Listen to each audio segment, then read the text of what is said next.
would take time after school, on the weekends, to mentor us into the gifts and talents that they saw in us.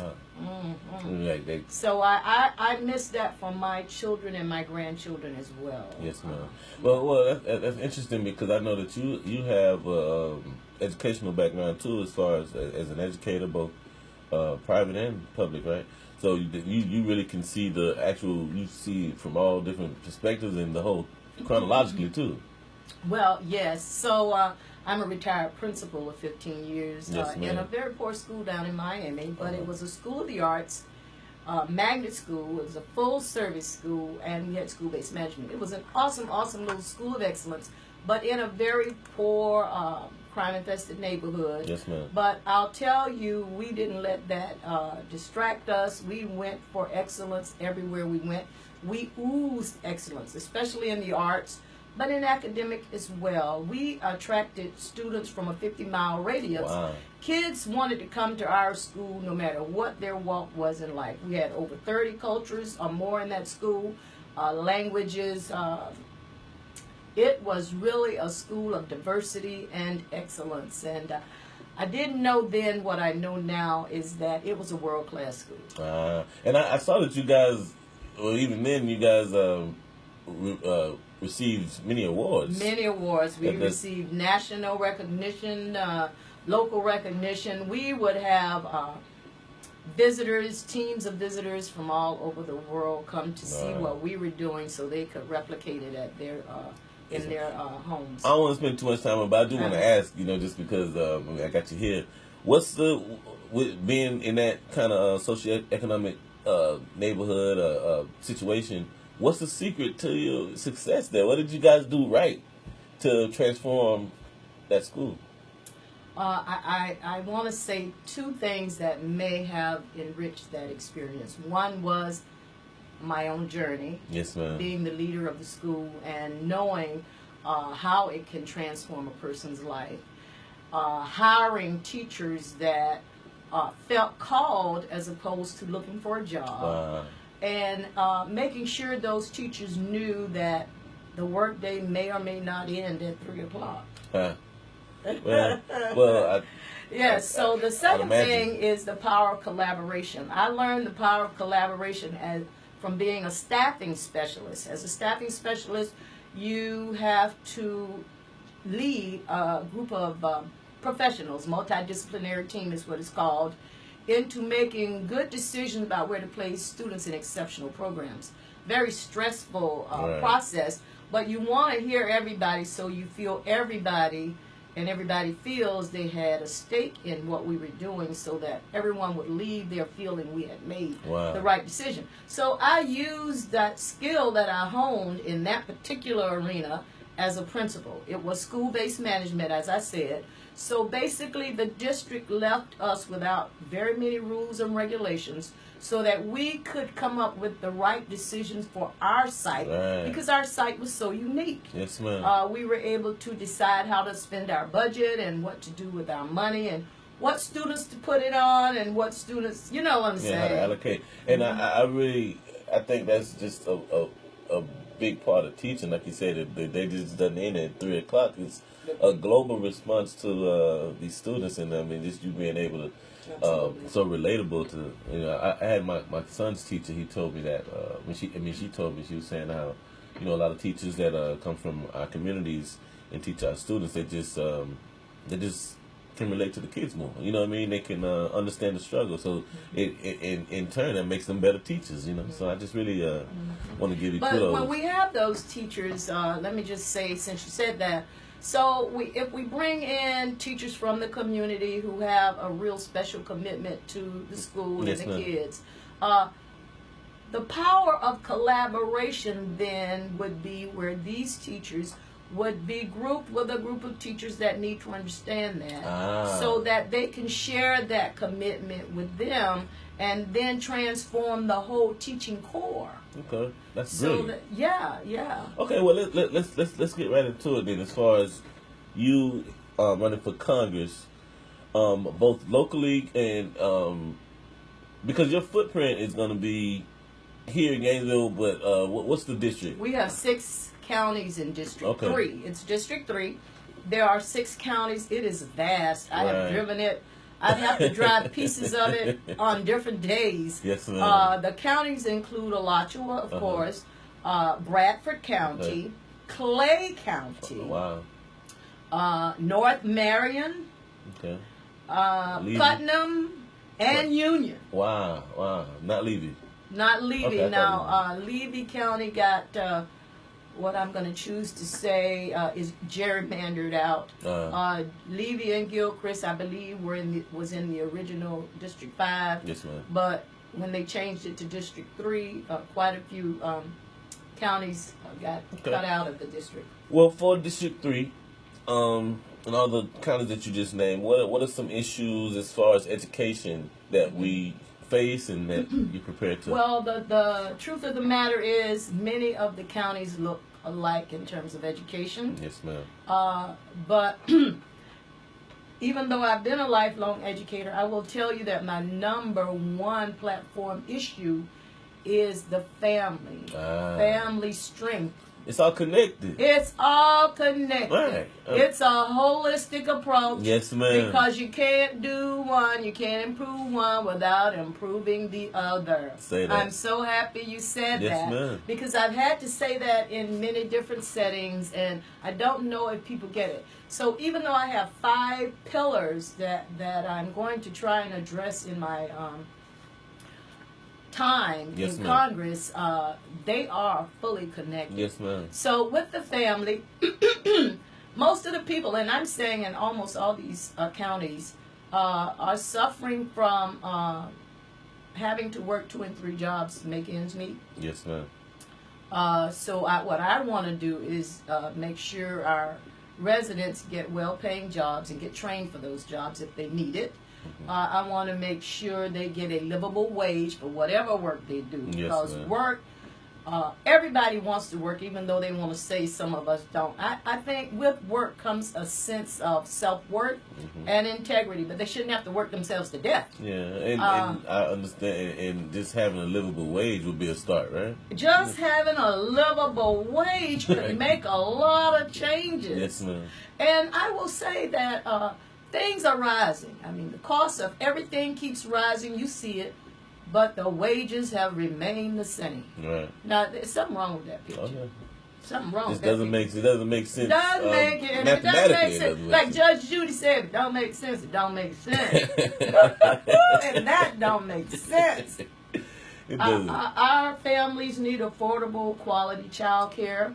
I mean, not just babysitters. Right. I'm saying it like I feel it.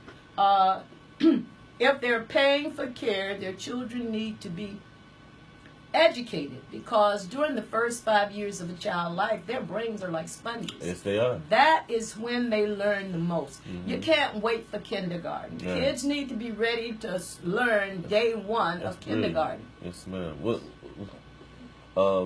we're talking about families right now. I just I did want to kind of shift to something else that's very, very important, especially to our communities, and I'm sure to most of District 3, which is home ownership. Absolutely. What kind of plans and obstacles that we face now? What kind of plans you got for us as far as home ownership goes? Well, surely. I'm going to model what the Veterans Program should have had. Yes, ma'am. That they're not having as the way they should. We're really not treating our veterans the way they deserve to be treated. And home ownership and the GI Bill was one of those things that they had easy access to. I want to make sure that's restored. But along with that, the money that the state and the federal government had for affordable housing has been cut repeatedly, almost to nothing. We want to put that back in place so that people can buy homes, and we want to make sure we keep the interest rate at a level where they can have a payment that won't make them choke every month when they got to write that check. Yeah, affordable has to actually be affordable. Affordable right? has to be affordable. Absolutely. I'm with and you we on can that. do that at the federal level. It's called Freddie Mac and Freddie Mae. Okay. Yeah, because I remember, I never heard those terms until Obama got in office. Exactly. Right, I had to exactly. Google what Sallie Mae and Freddie Mac were. Now, Obama brought something that I've taken advantage of a few times, and I think it was called the HARP or something like that. Yes, ma'am. So that was an Obama program where you could literally refinance those chokeable mortgages Right. into something with a very low interest rate. Mm-hmm. But those interest rates are changing. Right. And they're changing fast. So if anyone wants to have a home, I suggest they hurry up, because this administration is not caring about you and your home ownership. Seems like one thing that they're really dedicated to is undoing pretty much everything Obama. They want to undo it. No matter how Exactly. who it benefits. Exactly. Which is Exactly. It's well, a travesty. Yes, ma'am. Well, I don't want to move around too much. I just want to make sure that we are focusing on what we want to focus on. So can we move on to, if you don't mind, health? Yes. And some issues some plans that you may have for when you get in office regarding health. Well, in the healthcare system and everything. some people believe that, this current administration believes that health is a privilege. Right. Healthcare is a privilege. That's what they think. But in my opinion, healthcare is a right. Absolutely. And the Medicare system that all of these seniors have right now, it's called single payer. Right. It's a single payer system. Lots of doctors want it. I've been talking to them. And it's called Medicare for All. I've been looking at House Bill 676. It's already been out there, and it's been out there for a couple of decades. Congressman John Conyers, I think he was a senator before they found out. They're expelling everybody right now. But John Conyers had been introducing House Bill 676 every 4 or 5 years, and I honestly believe, as old as he was hanging around hoping to one day get this passed. Yeah. I'm going to pick that legacy up and try to carry it for him. I might be mistaken, but he didn't have his son or something? He tried to get his son to run in his place, but you know what happened? They found out his son had... Okay. I didn't know. Whenever you run for office, you open yourself up to all kinds of... Absolutely. Yeah, that's just the way it is. So House Bill, let me tell you a little bit about House Bill 676 and the things that it will cover. Yes, ma'am. So this bill establishes the Medicare for All program, and it provides all individuals residing in the United States and U.S. territories, and that's like Puerto Rico, with free health care that includes all medically necessary care, such as primary care and prevention, dietary and nutritional therapies. Now, let me just say, yes, ma'am, we could prevent a lot of the ailments that we have if we just knew how to eat right. Some of us just don't know. Right. We've grown up eating a certain way, because I was one of them. I literally had to re-educate myself on my diet. Wow. And I don't mean diet to lose weight. I mean diet to be healthy. Yes, ma'am. Prescription drugs, emergency care, long-term care, mental health care. Which is big in our community. Dental services, I'll tell you right now, I've been paying for my dental care with a credit card because I can't find, Wow. And vision I thought I was the only one going through that. No. AARP has recently sent me some options that I'm looking at, but that's AARP. Some of you young people don't have AARP. No. That's what I'm saying right there. So I believe if we can get 676 passed, it will bring a great relief to America. Yes, ma'am. Not just District 3, but all Americans are suffering with health care needs right now. And even in that issue itself, I don't know if there's a more stressful issue. It is a very stressful issue. Because there's nothing like having that lingering over your head, not knowing, where you're going to get your next refill from, the kind of coverage that you need. And there are people that are choosing their drugs over their grocery bill. They don't know which one to get. Yes, ma'am. And frankly, and I'm going to say this, if we knew enough about nutritional therapies, it could actually heal us better than prescription drugs. I'm with you 100% on that. And I think that, especially with the young generation now, because I spent a good period of my life with my grandparents. And we ate a lot of food, straight out of the earth, you know what I mean? And so we ate a little better. But now that seemed to be on the decline. And an issue that we face in a lot of communities are food ghettos. Where we food deserts is what exactly, the University of Florida called them.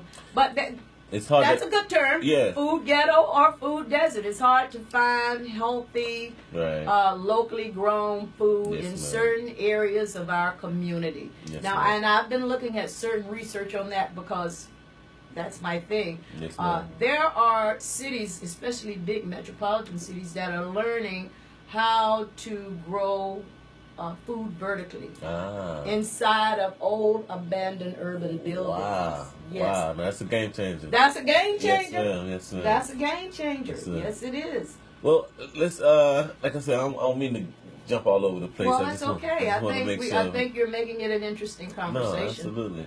Let's talk to you. This is something I'm interested in knowing how you feel about justice, criminal justice. You know, gun laws, gun safety, mass incarceration, the whole bit. I just want to kind of give you the floor on that and let me know, your approach on things and, some issues that I know you've recognized and want to see fixed. Well, mass incarceration, of course, needs to be ended. Private prisons are just another form of slavery. It's slavery, yeah. Yes, that's exactly and what it is. The war on drugs, incarcerated way too many people, so we need to decriminalize marijuana to start. Yeah.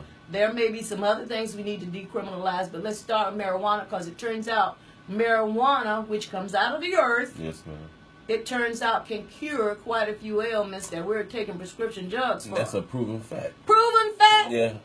Yes, ma'am. Proven fact. And it's deliberate that we're paying for these pharmaceuticals. It's intentional. Yeah. You know that song? I say it a lot. It's intentional. It's intentional. Yes, ma'am. Yes, ma'am. Well, let me ask you this. This is a random question. Okay, so let me get back to that, though. Don't let me forget. I won't. Okay. But in the news right now, we had a celebrity, Kim Kardashian. Yes. She visited the president, and he released this young lady, which needed to happen. It needed to happen. But why did we have to have Kim go up in there? That's the question I want to ask you. How did you feel as a public servant watching the circus, watching them? Basically, because what I said on my Facebook page, I couldn't. I have to be careful what I do. Yes, say. man. So what I said on my Facebook page, I'm gonna say on the air because I got to be careful what I say. Yes, ma'am. At least now you're doing something important. Okay. At least now you're doing something important, and she took advantage of the privilege she had because of Kanye. Right. With his bipolar self. Yes, ma'am. I agree. She took advantage of the privilege she had because of Kanye, and she helped this woman get out of jail. Right. Hopefully she'll do some more of that because I watch her show, and I've seen her go into, for the first time, the homeless ghetto. Oh, really? In L.A. Right. And she got to meet some of the homeless women and literally rub elbows with them, and that is changing, I believe, transforming the way she sees the world, because before all they saw was what they saw. Privilege, yeah, right. Privilege, absolutely. Now, will he do that for anyone else? And even more, did she pay him? I don't know. Right. Did she promise him something great? Because he believes in the art of the deal. Right, it was Favor. That's the name of his book, right? That's the art of the deal. I'm just saying what I know. I have to be careful what I say. Right. I just want to know your thoughts on that. Yes. Well, so we get back to mass incarceration. Okay, so back to mass incarceration. So it is so important to know that we have now collected enough petitions to get the second chance felons restoration rights on the ballot. Okay. The same ballot that, should I win the primary, Yoho and I will go together on this same ballot. If people don't turn up to vote, because it has to be a certain percentage of the voters that bring that to life, then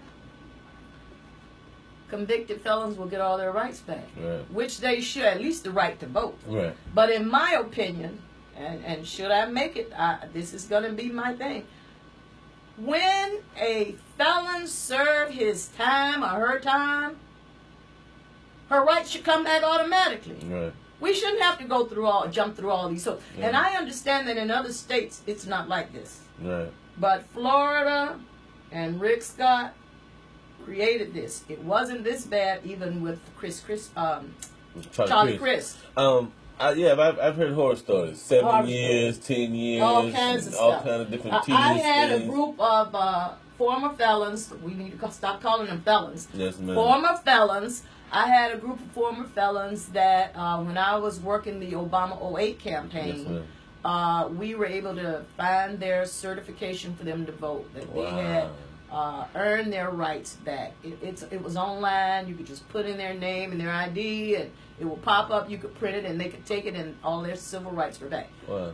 Some of those same people who voted for Obama in 08 could not vote for him in 12 because of a change in governor. Mm-hmm. This is why people have to pay attention.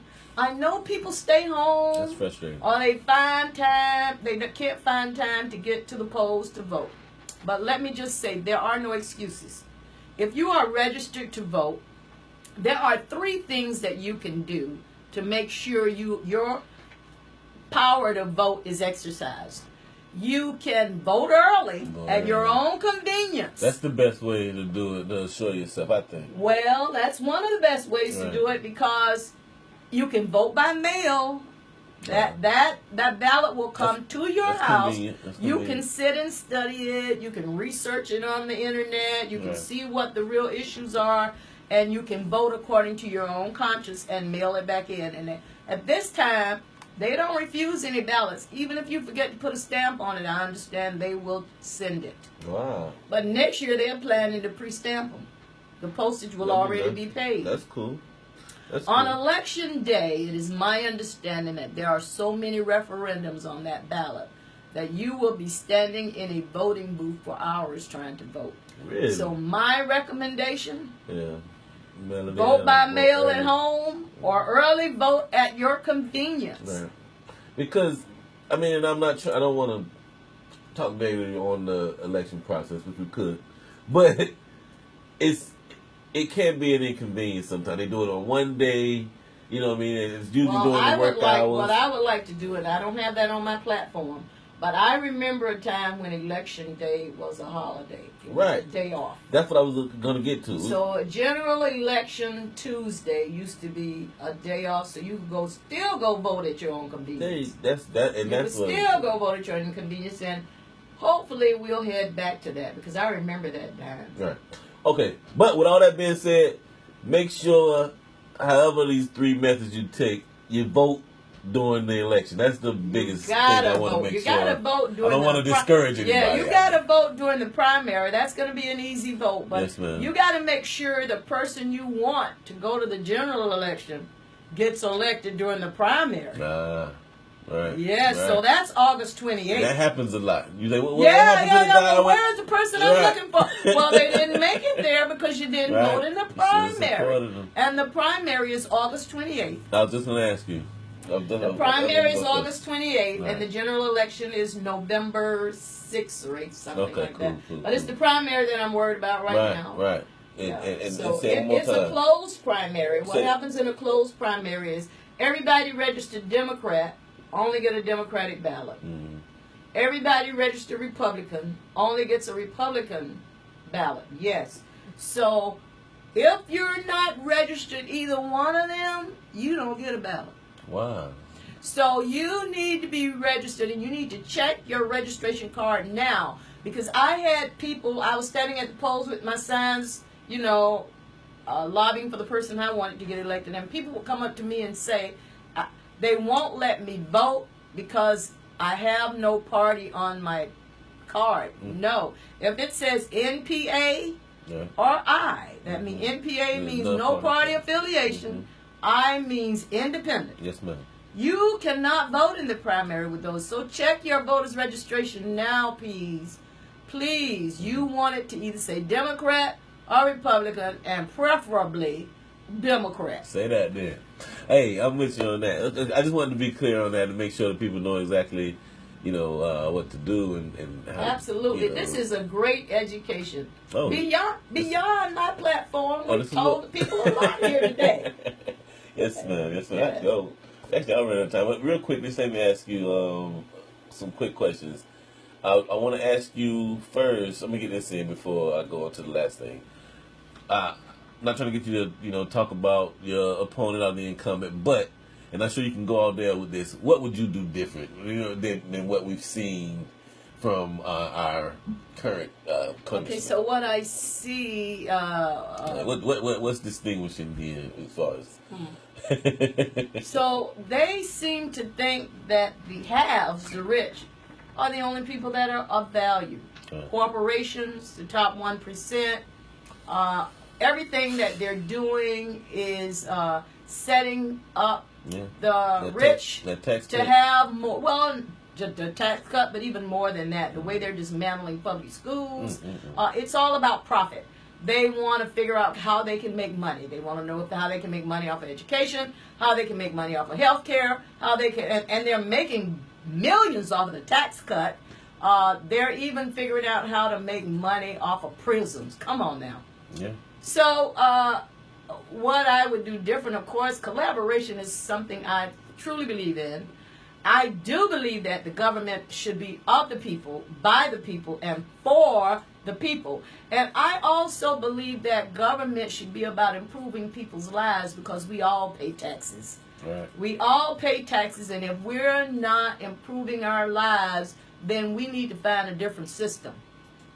So that is what I would be doing different. My campaign is a We the People campaign to secure our future because we're about to head back somewhere we don't want to go, and I refuse to go back there. Yes, ma'am. Yes, ma'am. And again, they are setting up, but they distract us with all these crazy little headlines. But in the actual lobbies of Congress, this is where the work's being done, and before we know it, it's just gonna creep up on us. So I really just wanna thank you and give you a kudos up for not just what you're doing now, but for your years of service. I saw your public office started from Lincoln High School back in the day. It did. So I just really want to give you your props. Thank you for saying for that. what you do. Yeah, I've been a servant almost all my life. Yes, And I mean, even from the time I helped my mother raise my siblings. Yes, ma'am. So service is something I know, I believe in, and I frankly enjoy. And when I'm not doing it, I don't feel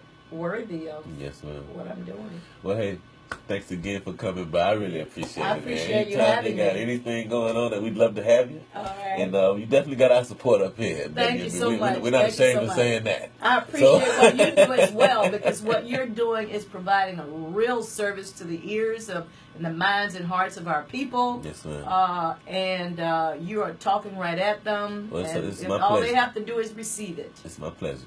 Yeah. Well, hey, thanks again. Y'all don't forget. Give me the date one more time for the primary. August 28th. August 28th. Yvonne Hayes-Hinson for Congress. Make sure you are there. Go out and vote. Y'all don't go nowhere. Keep it locked right here. WBT 90.1 FM. That's awesome. That's awesome. This is what we do. Wow. You talk their language. Yes, yes, yes. You got a ladies' room? Oh, absolutely. To your right here. You see. Thank you so much. No, thank you.